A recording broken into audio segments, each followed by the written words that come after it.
Professional കോഴ്സുകൾക്ക് entrance പരീക്ഷകളുണ്ട്. എന്നാൽ തമിഴ്നാട്, കർണാടക എന്നിവിടങ്ങളിൽ +2 ശേഷം എൻട്രൻസ് കടമ്പകളില്ലാതെ എഞ്ചിനീയറിങ്ങിനും മെഡിസിനും അപ്ലൈ ചെയ്യാം. 2 തരം എൻട്രൻസ് ഉണ്ട്.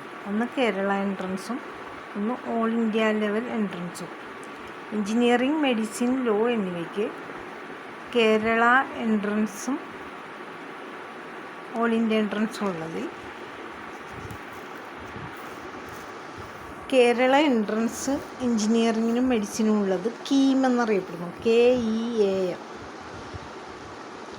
ഇനി എഞ്ചിനീയറിങ്ങിനുള്ള all India entrance JEE, joint entrance exam എന്നറിയപ്പെടുന്നു.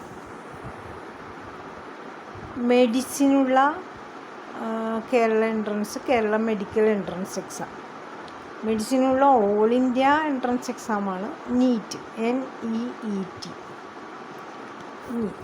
ലോ പഠിക്കുമ്പോൾ CLAT എന്ന എൻട്രൻസ് എക്സാം എഴുതണം, അതായത് common law admission test. National ലെവലിലുള്ള ലോ യൂണിവേഴ്സിറ്റികളിൽ +2 ശേഷം ചേരാനുള്ള എൻട്രൻസ് ടെസ്റ്റാണിത്. ഇനി കേരള LLB എൻട്രൻസ് എക്സാം എഴുതിയാൽ കേരള ലോ അക്കാഡമിക് കോളേജുകളിൽ അഡ്മിഷൻ നേടാം. സ്വാശ്രയ ലോ കോളേജുകളിൽ +2 മാർക്കടിസ്ഥാനത്തിൽ അഡ്മിഷൻ നേടാൻ സാധിക്കും. എഞ്ചിനീയറിംഗ് പ്രൊഫഷണൽ BSc ഗ്രാജുവേറ്റ്സിനും TCS തുടങ്ങിയ IT കമ്പനികളിൽ BPO, ബിസിനസ് പ്രോസസ് ഔട്ട്സോഴ്സിംഗ് എന്ന ഫിനാൻഷ്യൽ വിഭാഗത്തിലും ജോലി ചെയ്യാൻ സാധിക്കും. BComകാർക്ക് finance, accounting, managerial finance, executive business operation, HR management എന്നീ സെക്ഷനുകളിൽ IT കമ്പനികളിൽ ജോലി ചെയ്യാം. BCom പഠിച്ചവർക്ക് CA, ICAA എന്നിവയും പഠിക്കാം. പ്രധാനമായും +2 ചേരാൻ ആഗ്രഹിക്കുന്ന കോഴ്സുകളെക്കുറിച്ച് ഗൂഗിളിൽ സെർച്ച് ചെയ്തിട്ട് അതിൽ ഉൾപ്പെടുന്ന വിഷയങ്ങൾ +2 പഠിക്കുവാൻ ശ്രമിക്കുമല്ലോ. എന്തെന്നാൽ +2 നമ്മുടെ ജീവിതത്തിലെ പ്രധാന വഴിത്തിരിവാണ്. അത് സെലക്ട് ചെയ്യുമ്പോൾ നമ്മുടെ ഭാവിയിലെ ജോലി കിട്ടാനുള്ള, ഇപ്പോഴത്തെ ജോലി കിട്ടാനുള്ള ട്രെൻഡ്, ഇതൊക്കെ മനസ്സിലാക്കാൻ, ജോലി സാധ്യതകൾ ഏതൊക്കെ കോഴ്സിനുണ്ട് എന്നിവ മനസ്സിലാക്കാൻ സാധിക്കും ഗൂഗിളിൽ സെർച്ച് ചെയ്താൽ. +2 റിസൾട്ട് വന്ന ശേഷം എല്ലാ കുട്ടികളും നമ്മുടെ പത്രങ്ങളിലെ വിദ്യാഭ്യാസം പേജ് ശ്രദ്ധിച്ച് വായിക്കണം. എല്ലാ അഡ്മിഷൻ നോട്ടിഫിക്കേഷൻസും ഡെയിലി പത്രങ്ങളിൽ വരുന്നതായിരിക്കും. അതുപോലെ ഇൻഫർമേഷൻ ടെക്നോളജിക്കും മുൻഗണന നൽകണം. +2 കമ്പ്യൂട്ടർ ആപ്ലിക്കേഷൻ ഉറപ്പായും പഠിച്ചിരിക്കണം. നമ്മുടെ വിദ്യാഭ്യാസ ആനുകൂല്യങ്ങളെക്കുറിച്ച്, അഡ്മിഷനുള്ള ആനുകൂല്യങ്ങളെക്കുറിച്ച് നമുക്ക് അറിയാം. നമ്മൾ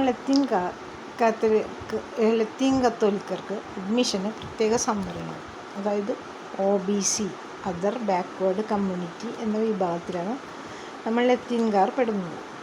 അപ്പോൾ നമുക്ക് പല ഫീസ് ആനുകൂല്യങ്ങളുണ്ട്. അതായത് നന്നായി പഠിക്കുന്ന, സാമ്പത്തികമായി പിന്നോക്കം നിൽക്കുന്നവർക്കും ഉന്നതങ്ങളിൽ എത്താവുന്നതാണ്. അതുപോലെ എല്ലാ ഗ്രാജുവേഷൻ കോഴ്സുകൾക്കും ഫീസ് ആനുകൂല്യമുണ്ട്. അക്ഷയ കേന്ദ്രങ്ങളിൽ നിന്നും ജാതി സർട്ടിഫിക്കറ്റും വരുമാന സർട്ടിഫിക്കറ്റും വാങ്ങേണ്ടതുണ്ട്.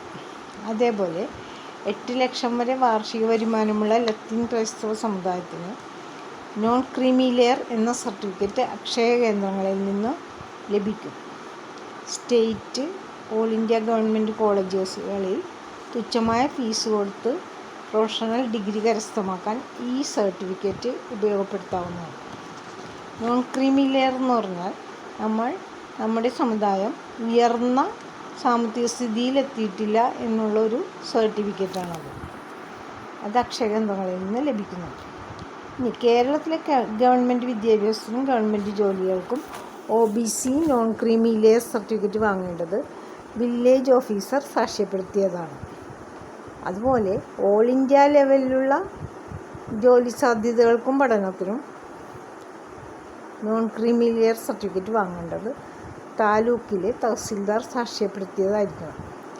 എല്ലാ ഗവൺമെൻറ്റും സമർത്ഥരായ വിദ്യാർത്ഥികൾക്ക് ഫീസ് ആനുകൂല്യവും സമുദായങ്ങൾക്ക് നൽകിയിട്ടുള്ള സംവരണവും നമ്മുടെ വിദ്യാർത്ഥികൾ പരമാവധി പ്രയോജനപ്പെടുത്തേണ്ടതാണ്. ജ്ഞാനം, ബുദ്ധി എന്നിവ പരിശുദ്ധാത്മാവിൻ്റെ ദാനങ്ങളാണ്. എല്ലാ കുട്ടികൾക്കും പരിശുദ്ധാത്മാവിൻ്റെ അനുഗ്രഹങ്ങൾ ഉണ്ടാകട്ടെ. പ്രിയപ്പെട്ടവരെ, നമ്മുടെ വള്ളുവശ്ശേരിയിലെ പല കുടുംബാംഗങ്ങളും അതുപോലെ